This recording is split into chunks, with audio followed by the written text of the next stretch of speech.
Good morning students. ਪਿਛਲੇ lecture 'ਚ ਆਪਾਂ ਕੀਤਾ ਸੀਗਾ education planning the meaning, need and importance. ਅੱਜ ਆਪਾਂ ਕਰਨਾ ਹੈ ਕਨਸੈਪਟ ਆਫ ਐਜੂਕੇਸ਼ਨ ਪਲੈਨਿੰਗ। ਤਾਂ ਕਹਿੰਦੇ ਇਹਦਾ ਕਨਸੈਪਟ ਕੀ ਹੈ?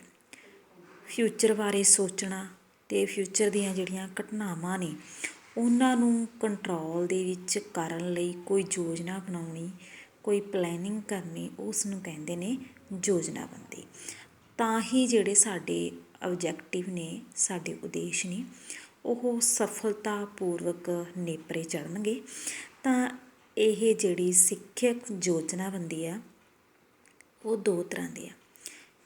ਇੱਕ ਤਾਂ ਹੈ ਟਰਡੀਸ਼ਨਲ ਡਿਵੈਲਪਮੈਂਟ ਪਲੈਨਿੰਗ, ਪਰੰਪਰਾਗਤ ਵਿਕਾਸ ਯੋਜਨਾਬੰਦੀ।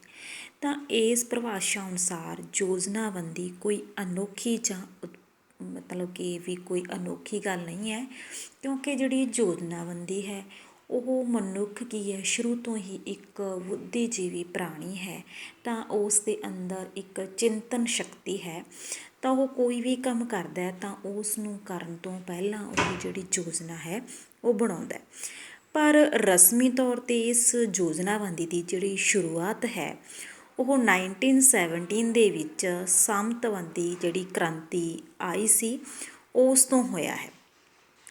ਪਰ ਜਿਹੜਾ ਸੈਕਿੰਡ ਵਰਲਡ ਵਾਰ ਸੀ ਉਸ ਤੋਂ ਤੁਰੰਤ ਬਾਅਦ ਪੱਛਮੀ ਯੂਰਪ ਅਤੇ ਜਾਪਾਨ ਦੇ ਅਨੇਕਾਂ ਹੀ ਸਮਾਜਵਾਦੀ ਦੇਸ਼ਾਂ ਨੇ ਨਿਰਦੇਸ਼ਾਤਮਕ ਯੋਜਨਾਬੰਦੀ ਦੇ ਵਿਚਾਰ ਨੂੰ ਇੱਕ ਅਜਿਹੇ ਜੰਤਰ ਦੇ ਵਜੋਂ ਪ੍ਰਵਾਨ ਕੀਤਾ ਹੈ।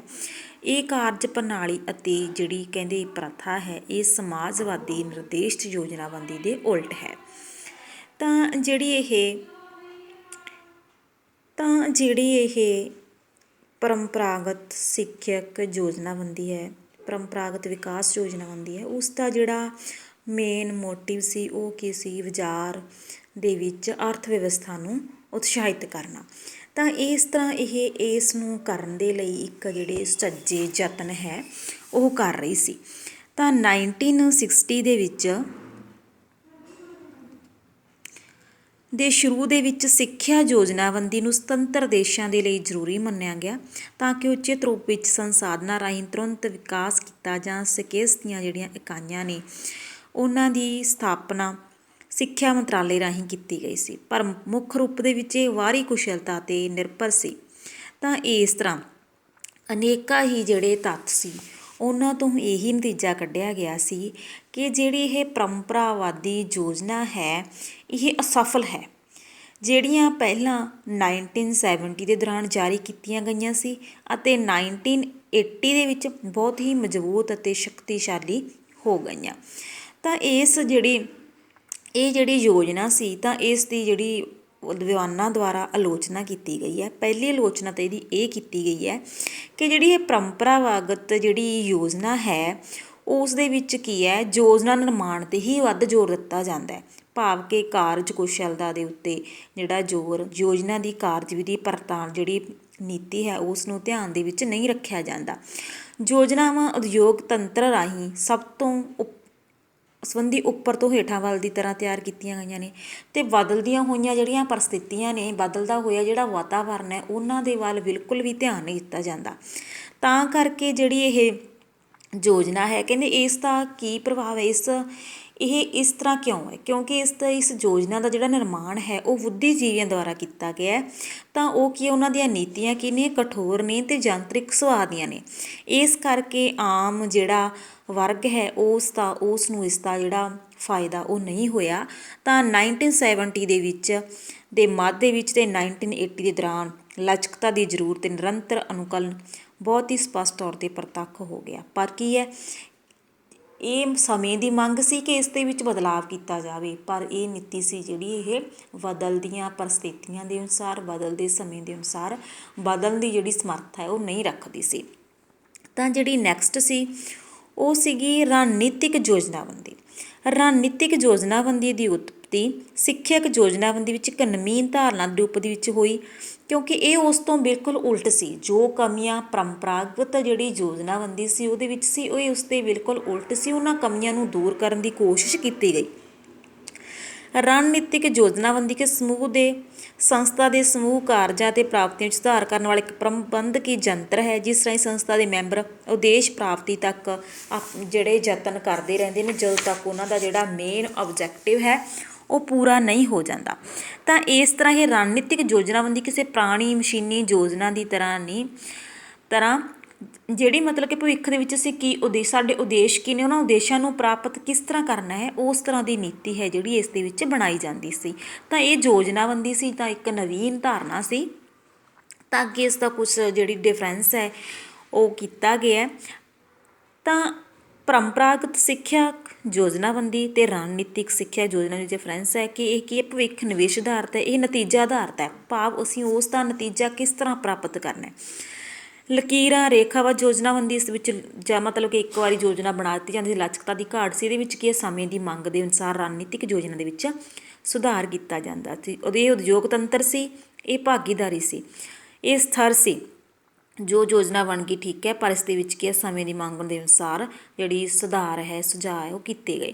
ਕਠਿਨ ਸੀ ਉਹ ਲਚਕਦਾਰ ਸੀ, ਪ੍ਰਤੀ ਦਿਨ ਨਿਯਮਾਂ ਆਧਾਰ ਸੀ, ਪਰਿਵਰਤਨ ਆਧਾਰ ਸੀ, ਅਨੁਰੂਪਤਾ ਸੁਣਨ ਦਾ ਅਨੁਕਰਨ ਸੀ, ਪ੍ਰਾਪਤੀ ਅਨੁਸਰਨ ਸੀ। ਯੋਜਨਾ ਦਸਤਾਵੇਜ਼ 'ਤੇ ਜ਼ੋਰ ਦਿੱਤਾ ਜਾਂਦਾ ਸੀ ਅਤੇ ਯੋਜਨਾ ਦੀ ਜਿਹੜੀ ਕਾਰਜ ਵਿਧੀ ਹੈ ਉਸ ਨੂੰ ਜ਼ਿਆਦਾ ਮਹੱਤਵ ਦਿੱਤਾ ਜਾਂਦਾ ਸੀ। ਤਾਂ ਇਸ ਤਰ੍ਹਾਂ ਇਹਨਾਂ ਯੋਜਨਾਵਾਂ ਦੇ ਵਿੱਚ ਜਿਹੜਾ ਇਹ ਡਿਫਰੈਂਸ ਸੀ ਉਹ ਪਾਇਆ ਜਾਂਦਾ ਸੀ। ਤਾਂ ਆਪਾਂ ਨੈਕਸਟ ਕਰਨਾ ਇਸ ਦਾ ਕੰਸੈਪਟ। ਤਾਂ ਆਪਾਂ ਕੀਤਾ ਇਹਦਾ ਕੰਸੈਪਟ। ਤਾਂ ਹੁਣ ਆਪਾਂ ਇਸ ਤੋਂ ਅੱਗੇ ਕਰਾਂਗੇ ਟਾਈਪਸ ਆਫ ਐਜੂਕੇਸ਼ਨ ਪਲੈਨਿੰਗ। ਤਾਂ ਇਹਦੀਆਂ ਲੰਬੇ ਸਮੇਂ ਦੀ ਯੋਜਨਾਬੰਦੀ, ਘੱਟ ਸਮੇਂ ਦੀ ਯੋਜਨਾਬੰਦੀ, ਆਧਾਰਿਕ ਪੱਧਰੀ ਯੋਜਨਾਬੰਦੀ, ਖੇਤਰੀ ਯੋਜਨਾਬੰਦੀ, ਪ੍ਰਬੰਧਨ ਯੋਜਨਾਬੰਦੀ, ਪ੍ਰਸ਼ਾਸਨਿਕ, ਅਕਾਦਮਿਕ, ਪਾਠ ਸਹਾਇਕ, ਅਨੁਦੇਸ਼ਨਾਤਮਕ, ਸੰਸਥਾਗਤ। ਤਾਂ ਆਪਾਂ ਸਭ ਤੋਂ ਪਹਿਲਾਂ ਕਰਨਾ ਹੈ ਲੌਂਗ ਟਰਮ ਪਲੈਨਿੰਗ। ਲੰਬੇ ਸਮੇਂ ਦੀ ਜਿਹੜੀ ਰਣਨੀਤਿਕ ਯੋਜਨਾ ਕੀ ਹੈ, ਇਸ ਦੇ ਵਿੱਚ ਕੀ ਹੈ, ਕੋਈ ਵੀ ਯੋਜਨਾ ਹੈ ਉਸ ਦਾ ਜਿਹੜਾ ਟਾਈਮ ਪੀਰੀਅਡ ਹੈ ਉਹ ਬਹੁਤ ਹੀ ਜ਼ਿਆਦਾ ਲੰਬਾ ਹੁੰਦਾ ਹੈ। ਤਾਂ ਇਸ ਦੇ ਵਿੱਚ ਜਿਹੜਾ ਇਹ ਸਮਾਂ ਹੈ ਉਹ ਲਗਭਗ 10 ਸਾਲ ਤੋਂ ਲੱਗ ਕੇ 20 ਸਾਲ ਤੱਕ ਦਾ ਸਮਾਂ ਇਸ ਯੋਜਨਾ ਨੂੰ ਬਣਾਉਣ ਦੇ ਵਿੱਚ ਲੱਗ ਜਾਂਦਾ। ਤਾਂ ਸੰਸਾਰ ਦੇ ਕਹਿੰਦੇ ਵਰਲਡ ਦੇ ਸਾਰੇ ਜਿਹੜੇ ਦੇਸ਼ ਨੇ ਉਸ ਦੇ ਵਿੱਚ ਇਸ ਯੋਜਨਾ ਨੂੰ ਹੀ ਅਪਣਾਇਆ ਜਾਂਦਾ, ਕਿਉਂਕਿ ਨੀਤੀਆਂ ਉਦੇਸ਼ਾਂ ਅਤੇ ਮਨੋਰਥਾਂ ਦੇ ਨਿਰਧਾਰ ਦੀ ਦ੍ਰਿਸ਼ਟੀ ਉੱਤਮ ਮੰਨੀ ਜਾਂਦੀ ਹੈ। ਕਿਉਂਕਿ ਕਹਿੰਦੇ ਕੋਈ ਵੀ ਮਤਲਬ ਕਿ ਯੋਜਨਾ ਬਣਾਉਣੀ ਹੈ ਤਾਂ ਉਸ ਨੂੰ ਬਣਾਉਣ ਦੇ ਲਈ ਜਿਹੜਾ ਲੰਬਾ ਸਮਾਂ ਉਹ ਲੱਗ ਸਕਦਾ। ਤਾਂ ਨੈਕਸਟ ਹੈ ਘੱਟ ਸਮੇਂ ਦੀ ਯੋਜਨਾਬੰਦੀ, ਸ਼ੋਰਟ ਟਰਮ ਪਲੈਨਿੰਗ, ਜਿਹਦੇ ਵਿੱਚ ਕੀ ਹੈ, ਕਿਸੇ ਵੀ ਯੋਜਨਾ ਨੂੰ ਬਣਾਉਣ ਦੇ ਲਈ ਘੱਟੋ ਘੱਟ 3 ਤੋਂ ਲੈ ਕੇ 5 ਸਾਲ ਦਾ ਸਮਾਂ ਜਿਹੜਾ ਉਹ ਮਿੱਥਿਆ ਗਿਆ।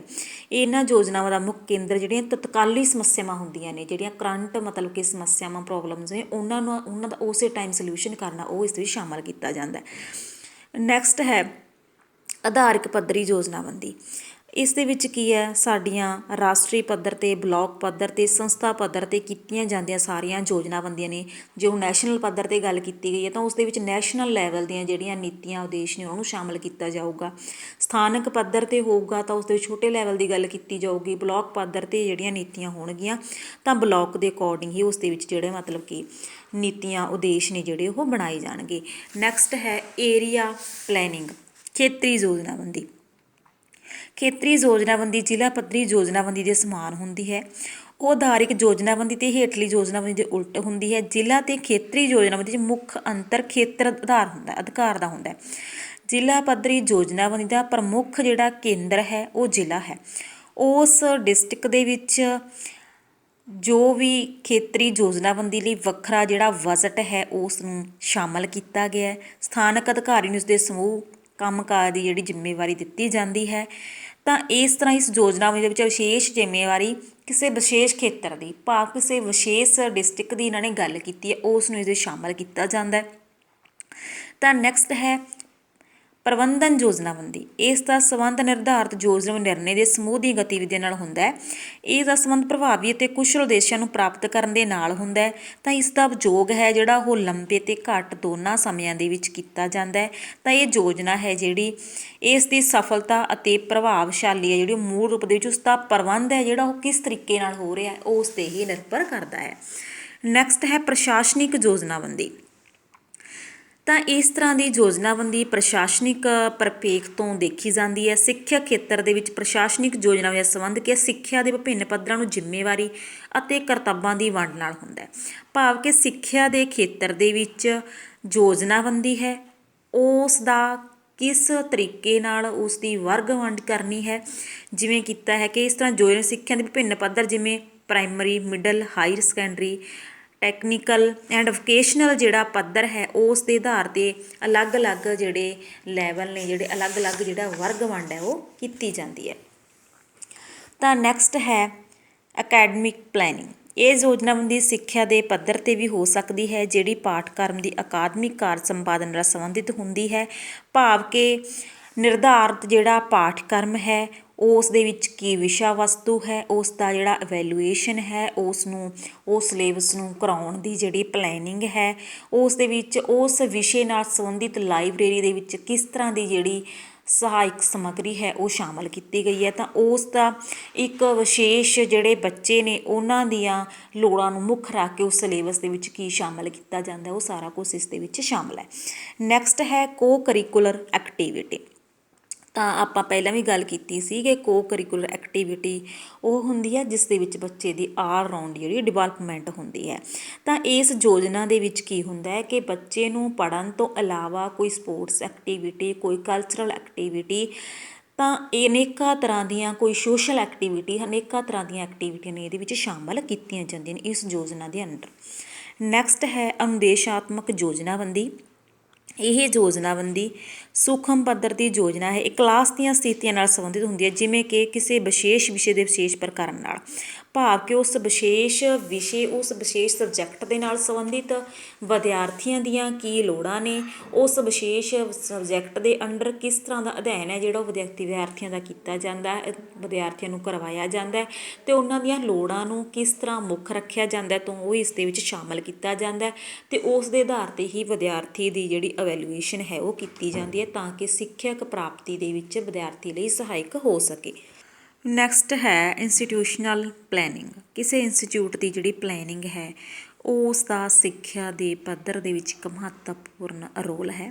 ਤਾਂ ਐਜੂਕੇਸ਼ਨ ਕਮਿਸ਼ਨ ਜਿਹੜਾ 1964 ਅਤੇ 1966 ਨੇ ਸੁਝਾਅ ਦਿੱਤਾ ਸੀ ਕਿ ਜਿਹੜੀ ਹਰੇਕ ਸੰਸਥਾ ਹੈ ਉਸ ਨੂੰ ਸੰਸਥਾਗਤ ਯੋਜਨਾਬੰਦੀ ਰਾਹੀਂ ਵੱਡੀਆਂ ਅਤੇ ਛੋਟੀਆਂ ਯੋਜਨਾਵਾਂ ਦਾ ਨਿਰਮਾਣ ਕਰਨਾ ਚਾਹੀਦਾ। ਭਾਵ ਹਰੇਕ ਸੰਸਥਾ ਨੂੰ ਯੋਜਨਾਵਾਂ ਦਾ ਨਿਰਮਾਣ ਅਤੇ ਉਸ ਨੂੰ ਕਿਰਿਆਬੱਧ ਕਰਨਾ ਚਾਹੀਦਾ, ਕਿਉਂਕਿ ਇੱਕ ਸਿੱਖਿਅਕ ਦੇ ਖੇਤਰ ਦੇ ਵਿੱਚ ਜੇ ਇਹ ਯੋਜਨਾ ਹੈ ਵਧੀਆ ਤਰੀਕੇ ਨਾਲ ਹੋਈ ਹੋਊਗੀ ਤਾਂ ਹੀ ਸਿੱਖਿਅਕ ਉਦੇਸ਼ਾਂ ਦੀ ਸਹੀ ਪ੍ਰਾਪਤੀ ਹੋ ਸਕਦੀ ਹੈ। ਤਾਂ ਸਿੱਖਿਆ ਨੂੰ ਉਚਿਤ ਅਤੇ ਪ੍ਰਭਾਵੀ ਬਣਾਉਣ ਦੇ ਲਈ ਇਸ ਯੋਜਨਾਬੰਦੀ ਇਹ ਬਹੁਤ ਜ਼ਰੂਰੀ ਹੈ। ਤਾਂ ਸਿੱਖਿਅਕ ਯੋਜਨਾਬੰਦੀ ਇੱਕ ਤਰ੍ਹਾਂ ਜਿਹੜਾ ਸਕੂਲਾਂ ਦਾ ਕਿਸ ਤਰ੍ਹਾਂ ਡਿਵੈਲਪਮੈਂਟ ਹੋਣੀ ਹੈ, ਟੀਚਰ ਅਤੇ ਸਟੂਡੈਂਟਸ ਦੀਆਂ ਕੀ ਲੋੜਾਂ ਨੇ, ਅਤੇ ਉਸ ਦੇ ਆਧਾਰ ਦੇ ਵਿੱਚ ਉਹਨਾਂ ਦਾ ਕਿਵੇਂ ਦਾ ਸਿਲੇਬਸ ਹੋਣਾ ਚਾਹੀਦਾ ਹੈ ਜਾਂ ਕਿਵੇਂ ਦੀਆਂ ਉਹਨਾਂ ਦੀਆਂ ਕੋ ਕਰਿਕੂਲਰ ਜਿਹੜੀਆਂ ਐਕਟੀਵਿਟੀਜ਼ ਨੇ ਉਹ ਹੋਣੀਆਂ ਚਾਹੀਦੀਆਂ ਨੇ। ਤਾਂ ਇਹ ਸਾਰੇ ਦੀ ਜਿਹੜੀ ਪਲੈਨਿੰਗ ਹੈ ਇਸ ਦੇ ਵਿੱਚ ਕੀਤੀ ਜਾਂਦੀ ਹੈ। ਤਾਂ ਸਿੱਖਿਅਕ ਯੋਜਨਾਬੰਦੀ ਦੇ ਇਸ ਦੇ ਵਿੱਚ ਮੁੱਖ ਰੂਪ ਦੇ ਵਿੱਚ ਦੋ ਉਦੇਸ਼ਾਂ ਦੇ ਕਾਰਨ ਇਹ ਪੈਦਾ ਹੁੰਦੀ ਹੈ। ਸਿੱਖਿਅਕ ਯੋਜਨਾਬੰਦੀ ਨੂੰ ਕਿਰਿਆਤਮਕ ਅਰਥ ਰੂਪ ਅਤੇ ਆਕਾਰ ਪ੍ਰਦਾਨ ਕਰਨਾ, ਭਾਵ ਉਸ ਸਿੱਖਿਅਕ ਯੋਜਨਾ, ਉਹ ਸਿੱਖਿਆ ਨੀਤੀ ਨੂੰ ਲਾਗੂ ਕਰਨਾ, ਉਸ ਦੇ ਉਦੇਸ਼ ਉਹਨੂੰ ਪ੍ਰਾਪਤ ਕਰਨਾ। ਤਾਂ ਇਹ ਸਾਰਾ ਕਿ ਇਸ ਦਾ ਮੁੱਖ ਮੋਟਿਵ ਹੈ। ਆਧਾਰਤ ਜਾਂ ਬੁਨਿਆਦੀ ਪੱਧਰ ਸਿੱਖਿਆ ਯੋਜਨਾਬੰਦੀ ਸ਼ੁਰੂ ਕਰਨ ਲਈ ਬੁਨਿਆਦੀ ਪੱਧਰ ਯੋਜਨਾ ਹਰ ਤਰ੍ਹਾਂ ਦੇ ਅਧਿਕਾਰ ਖੇਤਰ ਨੂੰ ਸ਼ਾਮਲ ਕਰਨਾ। ਉਦਾਹਰਨ ਦੇ ਲਈ ਪ੍ਰਸ਼ਾਸਨ ਲਈ ਯੋਜਨਾਬੰਦੀ, ਅਕੈਡਮਿਕ ਯੋਜਨਾਬੰਦੀ, ਗੈਰ ਅਕਾਦਮਿਕ। ਭਾਵ ਕਿ ਇੱਕ ਇੰਸਟੀਚਿਊਟ ਦੇ ਵਿੱਚ ਜਿੰਨੀਆਂ ਵੀ ਮਤਲਬ ਕਿ ਕੋਈ ਵੀ ਸੰਸਥਾ ਹੈ ਤਾਂ ਉਸ ਦੇ ਵਿੱਚ ਇਹ ਜਿਹੜਾ ਪ੍ਰਬੰਧ ਹੈ ਉਸ ਦੇ ਵਿੱਚ ਕੀ ਹੈ, ਉਸ ਦਾ ਅਕੈਡਮਿਕ ਸਿਸਟਮ ਕਿਸ ਤਰ੍ਹਾਂ ਦਾ ਹੈ, ਉਸ ਦੀ ਮੈਨੇਜਮੈਂਟ ਕਿਸ ਤਰ੍ਹਾਂ ਦਾ ਸਿਸਟਮ ਹੈ। ਤਾਂ ਸਕੂਲ ਸਮੁਦਾਇ ਸੰਬੰਧਾਂ ਲਈ ਸਮੂਹਿਕ ਸਰੋਤਾਂ ਦੇ ਉਚਿਤ ਪ੍ਰਯੋਗ ਲਈ ਤਾਂ ਇਹਨਾਂ ਸਾਰੀਆਂ ਚੀਜ਼ਾਂ ਦੇ ਲਈ ਇੱਕ ਵਧੀਆ ਜਿਹੜੀ ਯੋਜਨਾਬੰਦੀ ਹੈ ਉਹ ਹੋਣੀ ਜ਼ਰੂਰੀ ਹੈ, ਕਿਉਂਕਿ ਇਸ ਯੋਜਨਾਬੰਦੀ ਦੇ ਨਾਲ ਹੀ ਕੋਈ ਵੀ ਸੰਸਥਾ ਆਪਣੀਆਂ ਸਮੱਸਿਆਵਾਂ ਅਤੇ ਜ਼ਰੂਰਤਾਂ ਤੋਂ ਜਾਣੂ ਹੋ ਸਕਦੀ ਹੈ ਅਤੇ ਉਸ ਦੇ ਆਧਾਰ 'ਤੇ ਹੀ ਉਹ ਆਪਣੇ ਵਿੱਚ ਸੁਧਾਰ ਕਰਨ ਦੀ ਜਿਹੜੀ ਗੁੰਜਾਇਸ਼ ਹੈ ਕੋਈ ਵੀ ਸੰਸਥਾ ਰੱਖਦੀ ਹੈ। Thank you.